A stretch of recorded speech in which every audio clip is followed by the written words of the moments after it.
What about the new benefit, the Chase Sapphire Reserve exclusive tables? These are two $150 dining credits, so 300 a year. I found many places that participate in this program in Las Vegas, and I go there often, but I wouldn't value it at 150, maybe 30 or $40 because I otherwise wouldn't spend that much, and I have a lot of other things like MGM comps, Caesars comps, and so on. But what about you? What's your value on the exclusive tables benefit? Remember, I live in DC, so I've got, I think, 8 Sapphire Reserve exclusive tables in DC itself, and then I travel regularly. So let's say I get access to 30 or 40 restaurants. We'll put that conservative. So for me, and this is my lifestyle, once a month, my wife and I like to go out and have a nice dinner, try out a new restaurant, whether we find it on something like Open Table or Resi. We're going to be eating at a nice restaurant at least once a month. I probably value this dining credit at about $100 a piece. And the reason why is I would spend $100 to get $150 at a restaurant that I wanted to try anyways.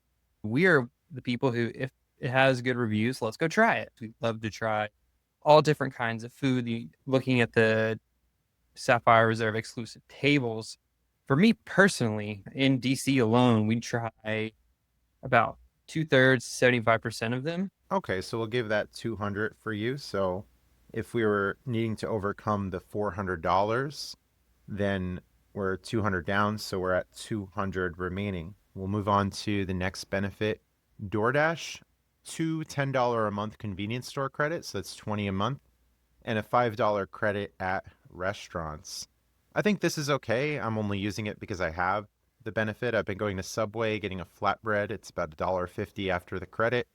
And I could get grocery items or food at Wawa. So what would you value these DoorDash credits? For the convenience store ones, I have tried high and low around where I live to make this easy to use. I can't, it just doesn't work for me. I value the convenience store credits at 0 for me. And the $5 a month restaurant credit, I probably use DoorDash like maybe every other month to get delivery from a restaurant.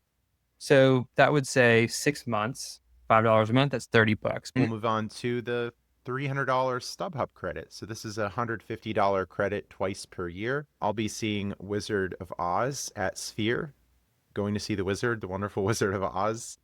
I found a ticket $159, so I'm paying $9 after the discount. I'm definitely a buyer at $9 for a show. I wouldn't spend $159 for this, but I'm happy to go using the credit. I value these at almost face value. I love going to concerts. I go to one about every other month. Typically, I love punk music. I love Americana and folk music. Been to a few rap shows. Saw Beyonce in July. This StubHub credit is really just money back in my pocket.